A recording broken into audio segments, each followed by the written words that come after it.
নমস্কার।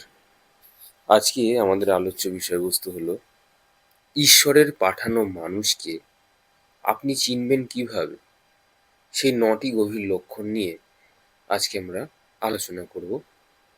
বলার আগে বলে রাখি, যারা অ্যাস্ট্রোলজিক্যাল কনসালটেশনস বা গাইডেন্স নিতে চাইছেন, বা যারা অ্যাস্ট্রোলজি শিখতে চাইছেন, বা যারা মেডিটেশন শিখতে চান, বা কোনো বিষয়ে কনসালটেন্সির দরকার আছে, তারা অবশ্যই চ্যানেলের ডেসক্রিপশন দেওয়া নম্বরে যোগাযোগ করতে পারেন। চলুন শুরু করা যাক। প্রথম যে পয়েন্টটা বা প্রথম যে লক্ষণটা দেখে আমরা বুঝবো যে এই ব্যক্তিটি ঈশ্বরের পাঠানো মানুষ, কি করে বুঝবো? তার প্রথম পয়েন্ট হলো, সেই ব্যক্তি আসে আপনার জীবনের এক অদ্ভুত সন্ধিক্ষণ। অদ্ভুত সন্ধিক্ষণ মানে অর্থাৎ একটা পর্ব শেষ এবং অপর পর্ব শুরু হওয়ার ঠিক মাঝখানের যে অবস্থা, এটাকে সন্ধিক্ষণ বলা হয়। সেরকম পরিস্থিতিতে যদি কোনো ব্যক্তি আসে আপনার জীবনে এবং পুরোপুরিভাবে আপনাকে স্পিরিচুয়ালি আপলিফটেড করতে সক্ষম হয়, তাহলে বুঝে নেবেন ওই ব্যক্তি হচ্ছে ঈশ্বরের পাঠানো এক মানুষ আপনার জীবনে। মানে যখন আপনি দেখছেন আপনার পুরনো পথগুলো ভেঙে যাচ্ছে, পুরনো সম্পর্কগুলো ভেঙে গেছে, এখন আপনার কাউকে দরকার যে আপনাকে স্পিরিচুয়ালি বা একটা অন্য পথে আপনাকে নিয়ে যেতে সক্ষম, যে আপনাকে অভিভূত করতে সক্ষম, ঠিক তখনই সেই মুহূর্তেই ওই ব্যক্তির আবির্ভাব হয় আপনাকে এক নতুন আলোর দিশা দেখাবার জন্য। এমন মনে হয় যেন এই সময়টাই ওই ব্যক্তিকে আপনার সামনে এনে দাঁড় করিয়ে দিয়েছে, আপনাকে কিছু শেখানোর জন্য, আপনাকে কিছু বোঝানোর জন্য। এটা একটা পয়েন্ট গেল। ২ নম্বর পয়েন্টটা বলবো, ওই ব্যক্তির কথায়, ওই ব্যক্তিটির কথায়, যে ব্যক্তিটিকে ঈশ্বর আপনার কাছে এনে দাঁড়িয়েছে, তার একটা কথায় যদি আপনার বহু দিনের প্রশ্নের উত্তর আপনি পেয়ে যান বা আপনার যদি মিটে যায়,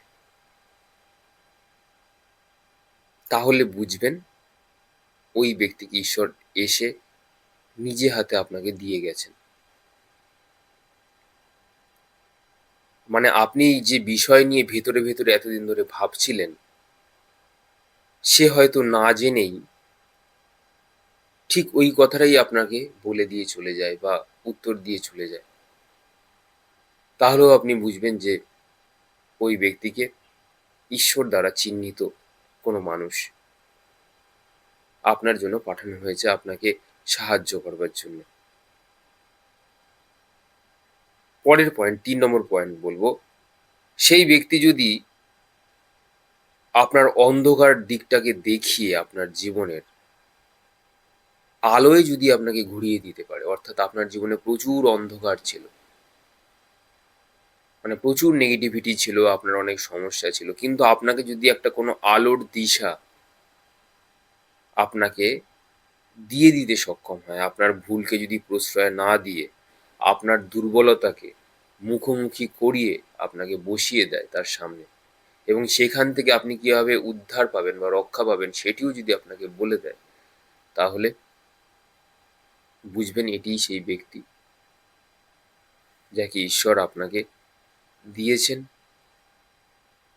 আপনার জীবনকে বদলে দেওয়ার জন্য। ৪ নম্বর পয়েন্ট বলবো, সেই ব্যক্তিটির কারণে আপনি যদি কোনো রকম আসক্তি বা ভুল পথ যদি ছাড়তে শুরু করেন, মানুষটি হয়তো আপনাকে কিছু জোর করে না, কিন্তু তার প্রভাবে আপনার জীবনযাত্রা যদি ধীরে ধীরে যদি বদলে যায় বা বদলাতে যদি শুরু করে, তাহলেও কিন্তু বুঝবেন এই ব্যক্তি ঈশ্বরের দ্বারা পাঠানো একজন ব্যক্তি, যে আপনাকে সঠিক পথ দেখাবার জন্য এসেছে। আপনি একটা ভুল পথে যাচ্ছিলেন, আপনার কিছু দুর্বলতা ছিল, সেই ভুলগুলোকে সে প্রশ্রয় দেয়নি, আপনার আসক্তিগুলোকে সে প্রশ্রয় দেয়নি, বরং সে আপনাকে একটা নতুন আলোর পথে নিয়ে যাওয়ার জন্য চেষ্টা করেছে। আপনার সমস্ত দেয়াল যখন আপনাকে বন্ধ করে দিয়েছে একটা ঘরে, তখন এই ব্যক্তি এসে আপনাকে সেইখান থেকে বার করে নিয়ে আসার চেষ্টা করছে। এবার ৫ নম্বর পয়েন্টে যাব। সেই ব্যক্তিটির সঙ্গে দেখা হওয়ার পর ঘটনাগুলো অদ্ভুতভাবে একের পর এক যদি মিলে যায়, একটি পরিচয় থেকে আরেকটি সুযোগ, তারপর নতুন পথ, সবকিছু যেন এক অদৃশ্য সূত্রে বাঁধা হয়ে যায়। অর্থাৎ সাপোজ ধরুন আপনার জীবনে এক বহু প্রবলেম চলছে, আপনার উত্তর আর নেই আপনার কাছে কোনো, আপনি মানে আপনার সাথে কেন খারাপগুলো হচ্ছে আপনি কোনোদিনও বুঝতে পারছেন না, কিন্তু কোনো এক ব্যক্তি এলো আপনার জীবনে, সে একটা কারণ থেকে আরেকটা কারণ, আরেকটা সূত্র থেকে আরেকটা সূত্র, এইভাবে যদি সেগুলো যদি আপনি একটার পর একটা যদি সবকিছু আনফোল্ড হতে শুরু করে এবং আপনি আপনার জীবনের যে ঘটনাগুলো যেগুলো আছে অদ্ভুতভাবে যদি একের পর এক যদি মিলে যায়, তাহলেও আপনি বুঝবেন যে ওই ব্যক্তি আপনার জীবনে এসেছে সেটি ঈশ্বর কর্তৃক। মানে সাপোজ আপনার হয়তো মেন্টাল কাউন্সেলিং এর দরকার, সেই ব্যক্তির দ্বারা আপনাকে কোনো একজন মেন্টাল কাউন্সেলিং আপনি পেয়ে গেলেন, অর্থাৎ একটা সুযোগ থেকে আরেকটা সুযোগ। এবার আপনার হয়তো অ্যাস্ট্রোলজি শেখার ইচ্ছে হয়, তা আপনি সেখান থেকে আরেকটা আপনি ক্লু পেয়ে গেলেন। এবার সেখান থেকে হয়তো আপনার হয়তো ইচ্ছা করছে আরও কিছু স্পিরিচুয়াল উইজডম নেওয়ার বা স্পিরিচুয়ালিটি শেখার, আরো হায়ার লেভেল আপনি স্টাডি করতে চাইছেন, সেই ব্যক্তির থ্রু দিয়ে যদি আরেকটা যদি আপনার যদি কোনো রকম সুযোগ চলে আসে, মানে ওই ব্যক্তিটিকে দিয়ে আপনার জীবনের যত আত্মাকে উন্নতি লাভ করবার জন্য যত সুযোগ, এবার আত্মা উন্নতি অর্থাৎ ম্যাটেরিয়াল উন্নতি নয়, আত্মার উন্নতির কথা বলছি। অর্থাৎ আত্মাকে এলিভেট করবার জন্য, আত্মাকে উপরে টেনে তোলবার জন্য যা যা কন্ট্যাক্টস, যা যা জিনিসপত্র আপনার দরকার, যদি এই ব্যক্তিটি আপনাকে প্রোভাইড করে দিতে পারে বা এই ব্যক্তিটির মধ্যে সেই সমস্ত যদি ক্যালিবার থাকে, প্রোভাইড অনেক সময় করে না কিন্তু অনেক সময় ক্যালিবার থাকতে পারে, আপনার মনে হতে পারে হ্যাঁ এই ব্যক্তির কাছে আছে যে জিনিসটা আমার দরকার আছে, তাহলেও কিন্তু এই ব্যক্তিটা হচ্ছে সেই ব্যক্তি যাকে ঈশ্বর আপনার কাছে পাঠিয়েছেন আপনাকে সাহায্য করে আপনার আত্মার উন্নতি করতে। এটাকেই বলা হয় যে একটার সুযোগ থেকে যখন অনেকগুলো সুযোগ যখন চলে আসে। এবার পরের পয়েন্টে আমি যাব। এবার ৬ নম্বর পয়েন্টে যাব যে সে আপনার অহংকার ভাঙে কিন্তু আত্মসম্মান নয়। অর্থাৎ তার উপস্থিতি আপনাকে কিন্তু ছোট করে না, বরং আপনাকে আরো শান্ত, সচেতন, নম্র, আরো সত্য ভাবে গড়ে তোলে, আপনাকে খুশি দেয়। সে আপনার মধ্যে থাকা যে ইগো, যে মেল থাকলে মেল ইগো, ফিমেল থাকলে ফিমেল ইগো, সেগুলো আর না, সে আসলে পরে আপনার সমস্ত কিছু কোথাও যেন হারিয়ে যায়। আপনার শুধু ইচ্ছা করে বেশ শান্ত থাকতে, সচেতন থাকতে, হাসি খুশি থাকতে। সে আসলেই তার প্রভাবটা এরকমই হয় যে আপনিও যেন সারল্যে ভেসে যান। তাহলে আপনি বুঝবেন যে এইরকম ব্যক্তিও কিন্তু সেই ঈশ্বরের কর্তৃক পাঠানো একটি ব্যক্তি আপনার কাছে, যে আপনার মধ্যে ওই সারল্য ভরে দিতে এসেছে, যে আপনার থাকলে সামনে আপনার অহংকার আর আসে না, আপনাকে সত্য এবং সচেতনতার পথে নিয়ে যেতে পারে, বা আপনি সত্য এবং সচেতন হওয়ার জন্য যে অনুসন্ধান, সেগুলো আপনার মধ্যে কিন্তু জাগ্রত হতে পারে। পরের পয়েন্টে যাব। সে আপনাকে নিজের ওপর নয়, নিজের অন্তরের শক্তির উপর বেশি বিশ্বাস করতে শেখায়। সে বলে যে আমাদের শুধু শরীর বলে নয়, আমাদের ভেতরে যে অন্তর্দৃষ্টি আছে, আমাদের ভেতরেও কিন্তু একজন সত্যিকারের পথপ্রদর্শক আছে। আমরা শুধু ভাবি যে পথপ্রদর্শক বোধহয় বাইরেই রয়েছে, শুধু না, পথপ্রদর্শক আমাদের ভেতরে রয়েছে, আমাদের গুরুতত্ত্ব অর্থাৎ আজ্ঞাচক্রে রয়েছে আমাদের প্রধান পথপ্রদর্শক। আপনার আজ্ঞাচক্র ভালো থাকলে পরে আপনার জীবনে ডিপ্রেশন কোনোদিনও আসবে না। ডিপ্রেশন তখনই আসে যখন আজ্ঞাচক্র ডিস্টার্ব থাকে। আজ্ঞাচক্র যাদের ভালো আছে তাদের ডিপ্রেশন হয় না, কারণ আজ্ঞাচক্রে কোনো ইমোশনই নেই। বলবেন কেন নেই? কারণ ওখানে সূর্যের জায়গা, অ্যাস্ট্রোলজি অনুযায়ী। ইথারিক বডি টু শিবের অবস্থান, শিব অল টাইম মেডিটেশন করে, ইমোশনের উপরে উঠে গেছে, মনের উপরে উঠে গেছে, এই জন্য শিবকে চন্দ্রশেখর বলে। চন্দ্র ভয়ে বাঁচতে গিয়ে মহাদেবের মাথার উপর অবস্থান নিয়েছিলেন। শিবের আবার মন কোথায়? শিব অর্থাৎ যা কিছু নেই। ইমোশন থাকলে শিব হওয়া যায় নাকি? যা কিছু নেই তাই শিব। তো সেখানে কিছুই নেই, সেখানে মনেরও কোনো অস্তিত্ব নেই, সেখানে শুধু রয়েছে আত্মার শক্তি আছে, আর কিছু।